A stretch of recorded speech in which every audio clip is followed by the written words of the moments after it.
So, today I'm going to walk you through finding United Way of the Greater Capital Region's RFP information, as well as how to set up a SurveyMonkey Apply profile. Once you've set up your profile, then you'll be able to start and submit your application to our Respond, Recover, Rebuild Focused Investments of 2022. So first off, navigate over to our homepage, which is unitedwaygcr.org, and there you'll see a banner for our RFP process. So you can click on Read More, and that will bring you directly to our webpage.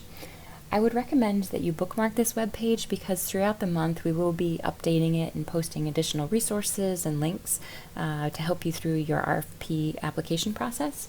For the time being, though, I'm just going to concentrate on the How to Apply section.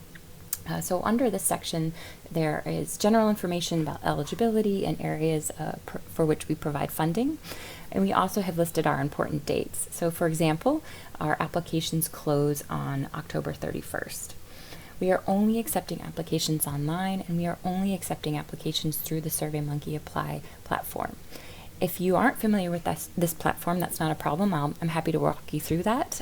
If you have used it before, we just made a few changes. If you've used it last year, we've made a few changes, such as updating your eligibility and making sure that you are applying as an organization and not as an individual on behalf of your organization. So for the time being, let's click on Begin Application, and that will take you to the landing page for SurveyMonkey Apply our RFP. If you just look at the right-hand part of your screen, you'll see options to log in or to register. If you have created a profile, you would click on Login. If you have not created a profile, you would click on Register, and you would be brought to this registration page. And now the default is generally set as an individual.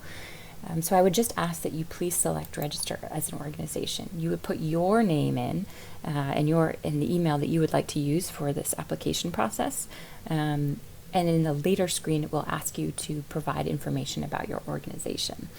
If you forgot to do this or you didn't do this and you just registered as an individual, that's not a problem. You can always update your organization information once you're inside the platform, and under your profile, you'll have an opportunity to do that. Since I've already created a profile, I'm just going to click on Log In, and I will include my information. And it will show that I have no applications in progress. Now, I just want to point out again that the default is always as an individual. So you can check to see if you are here in this main site as an individual or as an organization by going to the left part of your screen, and that's my username. So I want to click on this little caret and make sure I'm here as an organization. So you can tell if you're as an organization if you have this little building symbol next to the name of your organization. So I'm here as my organization, and I'm going to click View Programs. These are all the open RFPs that you could respond to as an individual, as an organization. So you click on More, and then this brings you into our Respond, Recover, Rebuild Focused Investments. If you do not see this green Apply button, it's because you are not in this area as an organization. You are here as an individual. So again, just double check to make sure you have your organization as your default. Then you would click on Apply. It's going to ask you for a short title for your application. I'm just going to write Test for the purposes of this webinar. And then we'll bring you to the main portion of our RFP. You'll see all the 5 elements of our RFP, such as agency information, program description, organizational overview, projected program budget, and additional information. I'm not going to go into detail on each of these 5 elements, but I'm going to point out a few things for you right now. You can always add members or create teams for your application. Why might you want to do that?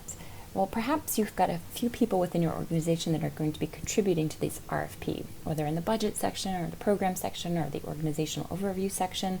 You can add them as members so that they can go in and work on those sections while you're working on another section. You have the option to do that here in this main screen or under your Manage Organization button, or link, which is up at the upper right-hand part of your screen.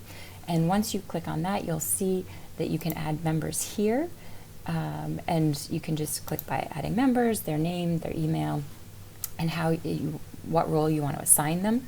You can also create teams. So you could create a team for budget, you can create a review team, you can create a program team, however it works best for your organization. You can always navigate back to your application by clicking My Applications, and then because I haven't started it, I have an option to start. If I had started it, you'd see Continue or Resume, and then you are able to go into any of these elements. I just want to point out that you are able to edit within these elements at any time, and to find how to do that, you'd find these little 3 buttons here, these dots, and had I started, the option to edit would show up with download. Again, I haven't started, so there's nothing for me to edit. And I want to point out that even if you click Mark is complete, you can always go back into this section and click Edit by, again, hitting these 3 little dots, and then you'll have the edit function.